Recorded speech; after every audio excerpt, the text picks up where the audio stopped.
குறு சிறு மற்றும் நடுத்தர தொழில்களின் வளர்ச்சி, லட்சக்கணக்கான வேலை வாய்ப்புகளை உருவாக்குற துறையில ஒண்ணுதான் இந்த எம்எஸ்எம்இஸ்.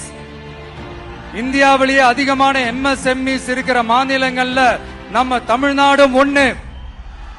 ஆனா இப்படிப்பட்ட இந்த பெருமைக்கு இன்னும் மிக பெருமை சேர்த்தது யார் தெரியுமா? இந்தியாவிலேயே அதிகமான எம்எஸ்எம்இ நிறுவனங்கள் மூடப்பட்டதுல தமிழ்நாடு தான் 2வது மாநிலம். இந்த பெருமையை உண்டாக்குனது தான் திமுக ஆட்சியோட மிகப்பெரிய சாதனை.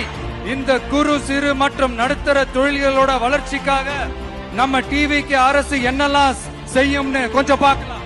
முதல்ல, நெருக்கடியில் உள்ள குறு சிறு மற்றும் நடுத்தர நிறுவனங்களுக்கு உதவுவதற்காக ரூபாய் 15,000 கோடி ஸ்டேட் கிரெடிட் கேரண்டி ஃபண்ட் உருவாக்கப்படும். குறு சிறு மற்றும் நடுத்தர நிறுவனங்கள் மூடப்படுவதற்கான மிகப்பெரிய காரணங்களில் ஒன்று 400% மேல உயர்ந்துள்ள பீக் ஹவர்ஸ் மின் கட்டணம். இது குறிப்பாக ஜவுளி துறையில் உள்ள குறு சிறு மற்றும் நடுத்தர நிறுவனங்களை பாதித்துள்ளது. டிவிகே குறு சிறு மற்றும் நடுத்தர நிறுவனங்களுக்கான எம்எஸ்எம்இஸ் இந்த பீக் ஹவர்ஸ் மின் கட்டணத்தை நமது டிவிகே அரசு நிறுத்தி வைக்கும். விரிவான ஆய்வுக்கு பிறகே மின் கட்டணத்தை முறைப்படுத்தும். மேலும் குறு சிறு மற்றும் நடுத்தர நிறுவனங்கள் அடுத்து வரும் 5 ஆண்டுகளுக்கு 100% மின்சார வரி விலக்கை பெறும்.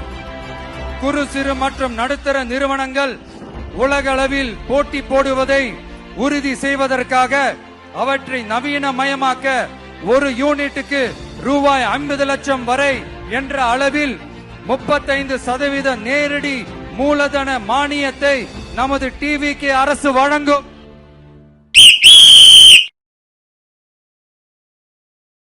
நெசவாளர்களின் தயாரிப்புகளை நேரடியாக சர்வதேச சந்தைகளில் விற்பனை செய்வதற்காக அரசுக்கு சொந்தமான ஒரு உலகளாவிய இ காமர்ஸ் பிராண்ட் உருவாக்கப்படும்.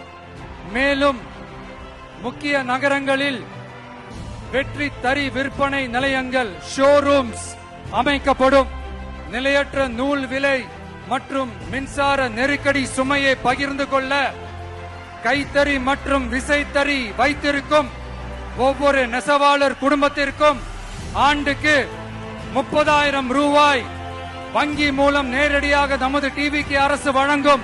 கைத்தறிகளுக்கான இலவச மின்சாரம் 500 யூனிட்டுகளாகவும் விசைத்தறிகளுக்கான இலவச மின்சாரம் 1500 யூனிட்டுகளாகவும் உயர்த்தப்படும்.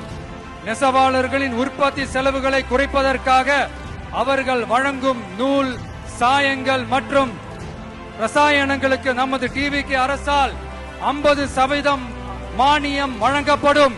நமது டிவிக்கு அரசில் அனைத்து நெசவாளர்களுக்கும் ரூபாய் 10 லட்சம் ஆயுள் காப்பீடு வழங்கப்படும். மேலும் நெசவாளர்களின் முதியோர் ஓய்வூதியம் மாதம் 3000 ரூபாயாக உயர்த்தப்படும்.